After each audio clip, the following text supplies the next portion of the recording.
When did you realize your partner was a completely different person? My husband was in a coma for 3 days after the car accident. The woman who showed up at the hospital calling herself his wife was the biggest surprise. I had been sitting by his bedside for 12 hours straight. My world shrunk to the rhythmic beep of the heart monitor. A nurse came in and told me a family member was here to see him. I assumed it was his sister, but the woman who walked in was a stranger. She was blonde, frantic, and looked at me with confusion. "Who are you?" she asked. "I'm his wife," I replied, my voice hoarse, her face crumpled. "No," she whispered, "I'm his wife." The next few hours were a surreal nightmare, mediated by a hospital social worker in a small, windowless office. A police officer was there too. I remember the squeak of the officer's leather holster as he leaned forward. He placed 2 driver's licenses on the table. One had the face of my husband, Mark, with our address. The other had the same face, but the name was David, with an address 2 towns over. The blonde woman, whose name was Jennifer, started sobbing. I just felt numb. The officer explained that Mark, or David, had been living a double life for over 12 years.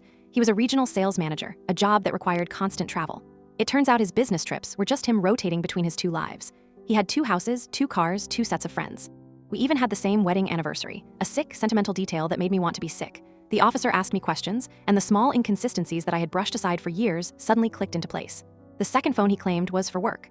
The time he missed our nephew's birthday for a last-minute conference in a city where his company didn't even have an office. The vague answers about his colleagues, who I had never met. Jennifer and I were a study in contrasts. She was hysterical, I was eerily calm. She told the social worker about their 2 children, a boy and a girl.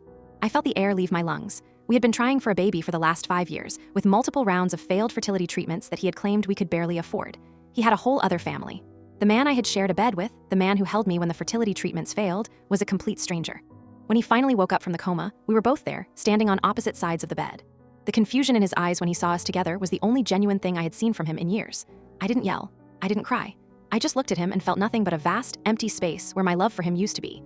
The local paper ran a story about the man with 2 families. They used the picture from our wedding and the picture from his other wedding, side by